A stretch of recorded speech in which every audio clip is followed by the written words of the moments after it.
Hi, welcome to the Java programming tutorial. Now, the last tutorial we created checkboxes and radio buttons, and we grouped the radio buttons together so that only one can be checked at a time. If you check one, the other ones automatically become unchecked. And so what we're going to do is, they're not doing anything. And so we've done a button here, and it prints out Charles when we click the button. Okay, and we're using the action listener for it. So what we're going to do is we're going to show you using the action listener for the checkboxes, the way you can do that, and also that you can use different listeners. So it's an opportunity to show you different kinds of listeners. Right. I can't remember off the top of my head if it's changed. There's not a change listener, but that's one of the ones that you can use with it. And you can use, I can actually show you. If I take this away, checkbox, check one dot, and add all the add components. And if we go down, we can see action listener, change listener it's called, and let's see what other listeners you can use with it. Key listener, well, we're not going to use key listener with it, but you can. Motion listener, mouse listener, item listener you can use with it.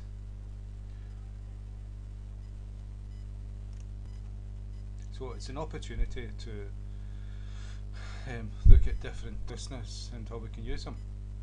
So that's what we're going to do. We've already got an action listener for the button.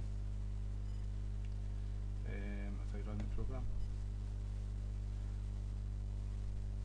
if I've got an action listener for the button, that's it. We click it, it prints out Charles. We can do this, right?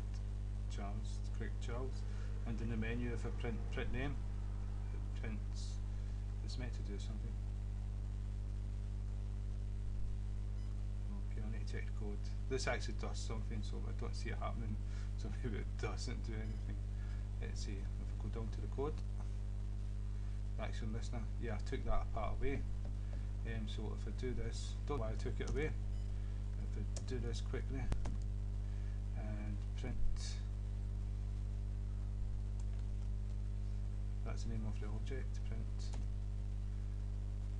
So, and if I type out the menu item and spell it right, save, run it quickly, and you'll see that it does work. So we'll go to the menu, print name. I took it away, I don't know why I took it away. But you see that's working. We're using the action listener for that, but you can use the action item listener for it. It's called item listener. You can use that, and you can use the item listener for this as well. So what I'll say is, checkboxes and radio buttons are buttons, right? And so we can use whatever we use for buttons for the checkboxes, and that's what we're going to do. So what you need to do, the first thing you need to do is go to the checkbox, add check one dot add action listener, because we're going to use the action listener, and it's F, the name of this class. We've created an instance of this class in main, and we called it F. So that's how what we're accessing this action listener here, and the action performed is what it actually does. And so what if we do another cut and paste this and change it to check one, the name of that checkbox object, and change this to check one, save, run the program, move it over so we can see, click this, check one, click it again, check one. So it doesn't matter if it's ticked or not ticked, it's just that button. When you click it, it's going to run the code. This one doesn't have an action listener added to it, but we can use what we have, and I'll show you to do things with action listener. And so but first I'm going to add an action listener to, I'll get rid of this. First I'm going to add an action listener to the other checkboxes, and so I'll just cut and paste this.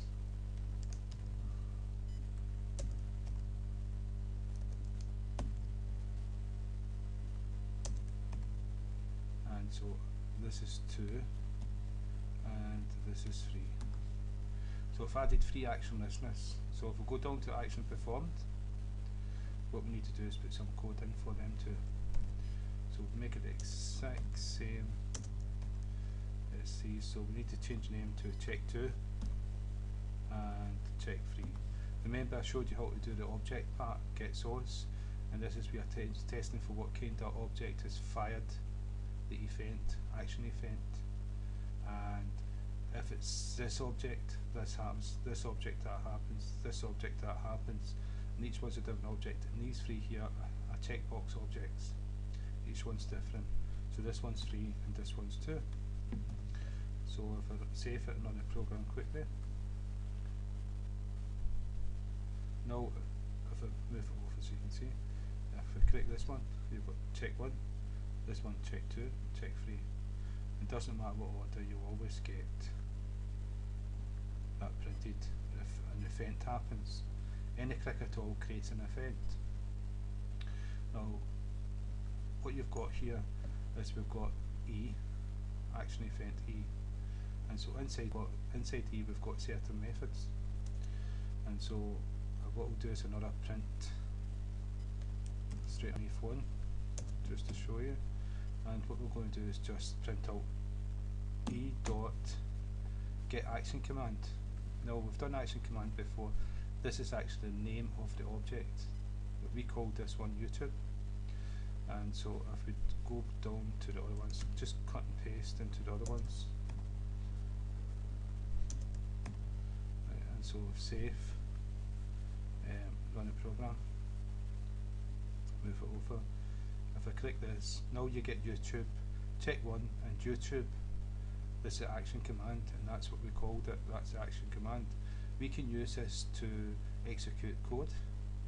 If I click this one, checkbox 2 Scotland and checkbox 3 me. Right. So that means we can use this action command to do a certain piece of code. We can do an if statement with the action command. If action command equals YouTube, do a certain thing. We've got other commands, and I'll show you. It's really just the commands you've got, you manipulate them to do whatever you want. So because we've got the power of if statements, case statements, while loops, for loops, etc., we can manipulate and do things. And so what we've got here, action command, we've got get ID, each one will have a different ID. Get modifiers, get source, that will return the source is check 2 I think, I'm not too sure. Get when, that should be the time. Again, I'm not sure, you would go deeper into it, look at the documentation, and you'll be able to manipulate the time. If it happened at a certain time, like, it wouldn't be specific time, it would be like a time range. Do a certain thing in the evening, do a certain time at night. No, the power's in your elbow, and so there's all these things you can. So we've shown you get action command, but the best way to actually do something with it is actually to do. I'll take this away.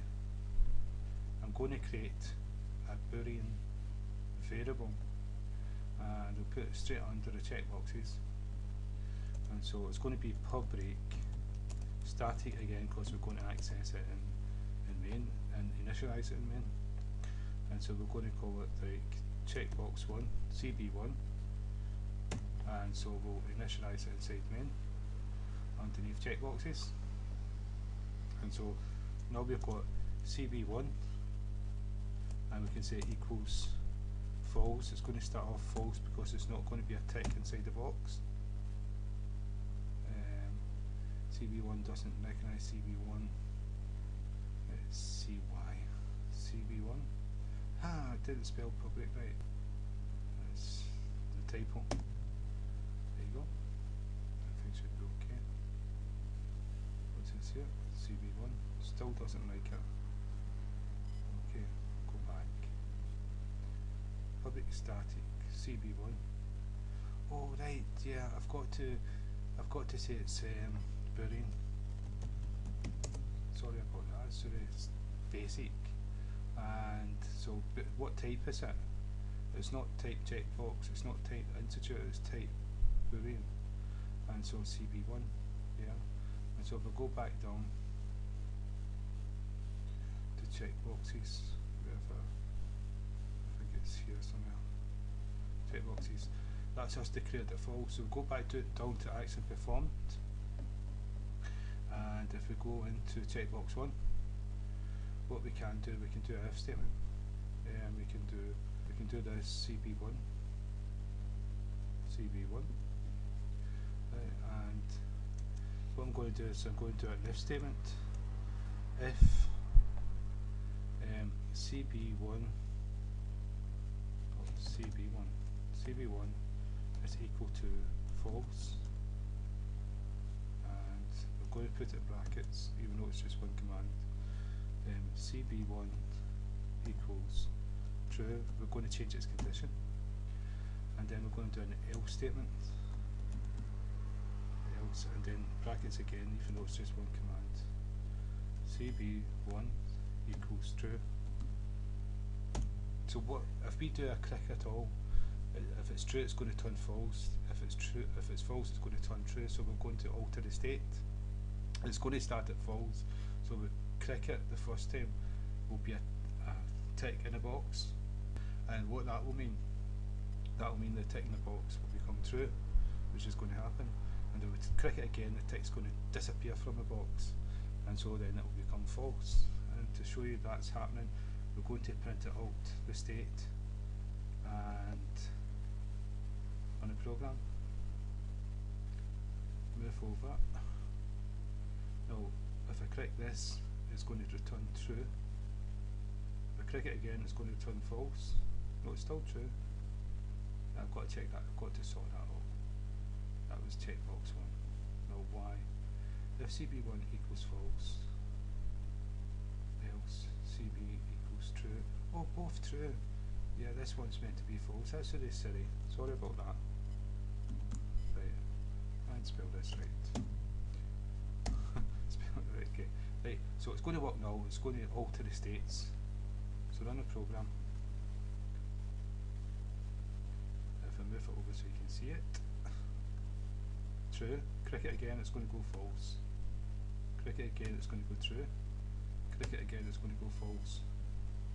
Right. So with this true and false, we can do calculations with it. If it's answering a question, we can check to see if that was true. If it's true, return a point for a correct answer. If it's false, then it was false, then return 0, or don't return anything at all. And so you could have lots of questions, and the person could have a score at the end of it. And so that's just using what you have to actually turn the checkboxes and the readabilities into code that you can actually use. Now that could be the code in there could be to enable a button or disable a button. So if somebody ticks a box that agrees to an agreement that you see it all the time, that would activate the code for the next button to move forward. So you can use it that way. And so I hope that's been useful. So the next one we're going looking at the radial buttons and the check buttons, different listeners. So you can see using different listeners with it. So again, thank you for your time. I hope that's been of some use.